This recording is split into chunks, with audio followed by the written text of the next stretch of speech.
There is a lot of Manchester United news. Carlos Baleba once again, wrote. That's what we want to hear, and not just him. There's some Garnacho stuff, which we can filter that in, you know, rejecting the offer, 30 million, whatever. But there's also Donnarumma, and there's a lot of Manchester United fans that want Donnarumma. I have my own reservations about that, but beggars can't be choosers. Make sure you smash the damn likes because they're super important, and there's about 62% of people that watch these videos that are not subscribed. So if you can do that, that's a big, massive favor. And did I say like the video? Sure. Subscribe. Carlos Baleba. Laurie Whitwell dropped some absolute bangers earlier. Talk of the Devil's pod. Pretty much go view it for yourself. Talk about the funds. Talked about the position Man United are in. Talking about all these different finances, credit facilitations, or whatever. Whatever. I don't even know if that's even the correct terminology for that. But we're going to go for it. I'm not that smart.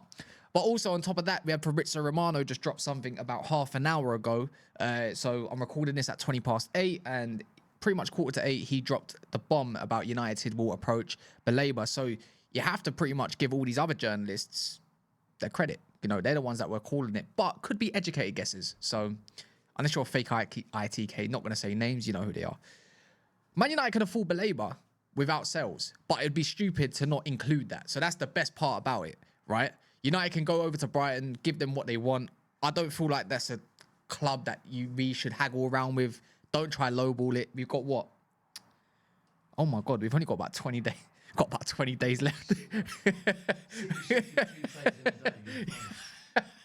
We don't know what's going to happen with these other sales.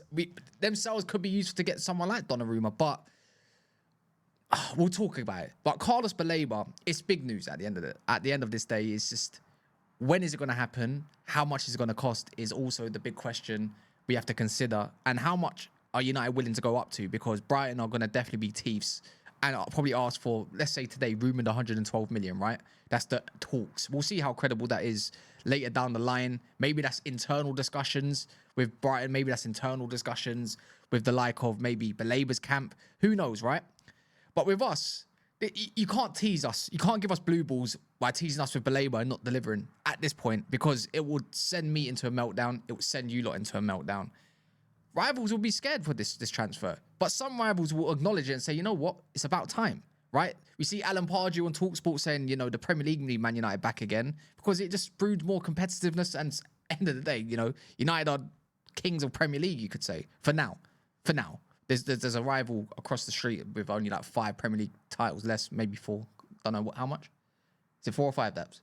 What's that? How many Premier Leagues you got? Is it 8? 8, 5 away. We need to get a move on with this Project 150. Baleba fits the mould. Nah, we're going to win a title before Arsenal. You heard it here. I mean, it's mad. They've only got 3. But with Baleba, he fits the mould. He completes everything. Kobe Minu, you see a lot of the quotes again today, you know, the rumours that what the future will be in next season. Bruno Fernandes, who's going to succeed him. He just fits. Let's put it like this. I don't need to tell you lot that support Man United how important the 6 and 8 is, how neglected that whole midfield's been for many, many years. He completes a lot. Doesn't mean it's finished, but it completes a lot, especially how you probably rate this transfer window. Would you say it's out of 10? Would you call it a 10? Would you call it an 8? Do you need a goalkeeper? But it seems United are definitely going to move for this. And why move for it if you don't have any confidence that you're not going to secure his signature?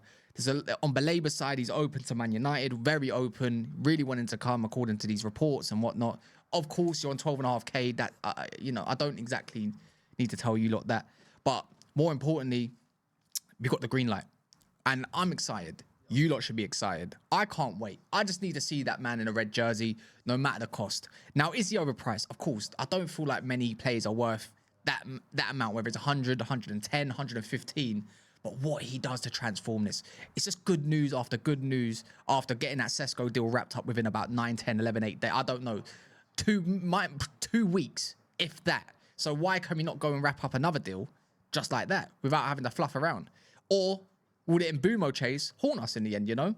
So we're going to get a lot of comments saying, how are you going to afford this? Well, Laurie Whitwell just broke stuff down. Looking in the wrong accounts is another thing. Having extra funds available from sales, which will happen.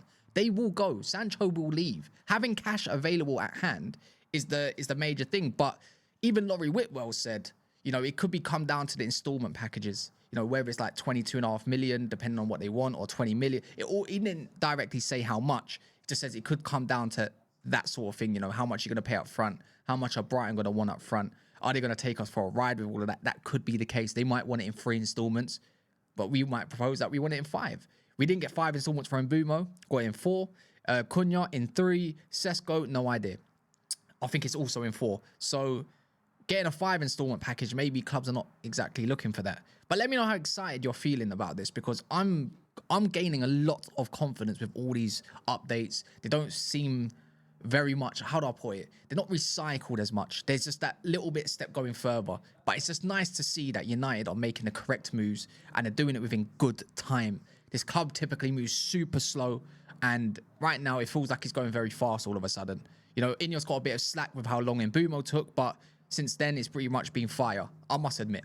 For me anyways, I don't mind it. And to add on top of that with this whole Baleba saga, Donnarumma.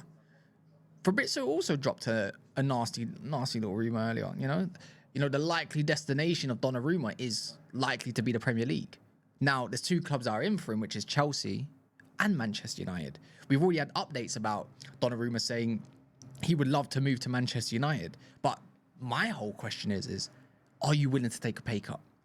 I want players to be here for the right reasons and not the wrong reasons. We can't be giving a goalkeeper more than what we pay our attackers. Yes, is he more accomplished than a lot of these players in our squad? Yeah, absolutely. Bar Casemiro's and stuff. He might be saying, well, Casemiro gets this, but Ineos can say another thing, say, we didn't buy him, we didn't give him those wages.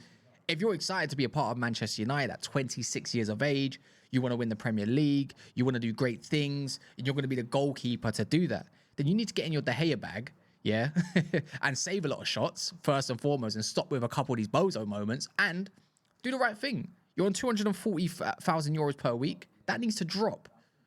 190 around the delict wage, I can understand that. I don't mind it. But one thing I don't want to have is a goalkeeper asking for a lot more in the next 5 years, right? When a new deal is going to be commenced pretty much in a few years, and then he's asking for 250 grand or 300 grand per week. I just don't feel that's necessary. So my whole thing, you lot might disagree, is I'd rather go to Verlaamans. That it's definitely someone that you can build up for the next 3 years for Project 150, if you want to call it that. Someone that can take over a Nana. 115. Oh, yeah. 115. If you know, you know. But I'm not totally sold by Donnarumma like the next. It sounds like just a superstar signing, but does he make you contenders in a sense for cups? Yeah. Because he's amazing at saving penalties. Is he great with his feet? No, not so much. With his hands, oh yeah. You know, you got a De Gea basically. You got De Gea that is pretty much okay with his feet. He's comfortable. He's come from a club that's been doing that. Are we going to get stressed with him? Yeah, probably. But at least I know if something's going to go top corner or there's a penalty, he's probably going to save it. So I'm excited for that. It's just, will Manchester United move for it? Let me know again in the comments whilst you're liking this video as a quick reminder as well. I don't know. You know, I think he does fit in the mold. And this is, of course, this is just opinion. But I think he does fit in the mold because of age, you know. But it will always come down to, obviously, the wages. But does he have, is he clutch? Yes. You know what? He does tick a lot of boxes. But again, I don't know. I feel like he's going to go Turkey or Saudi. I feel like Donnarumma is all about his money. And that's just not, that doesn't send great signals to the rest of the squad. But that's just me making a judgment. But if he does want to move to the Premier League, Chelsea are not going to give him those wages. Man United are not going to give him that. And no other clubs exactly in for him. And I don't feel like they would accept. All pathways point to Man United right now with Donnarumma. United still need to decide. So again, I don't feel like we're going to have a clear vision until this Baleba saga's over. But anyway, smash a like, drop all the subscribes you can. The more the merrier. And hurry up. Scrolling that timeline like a crackhead.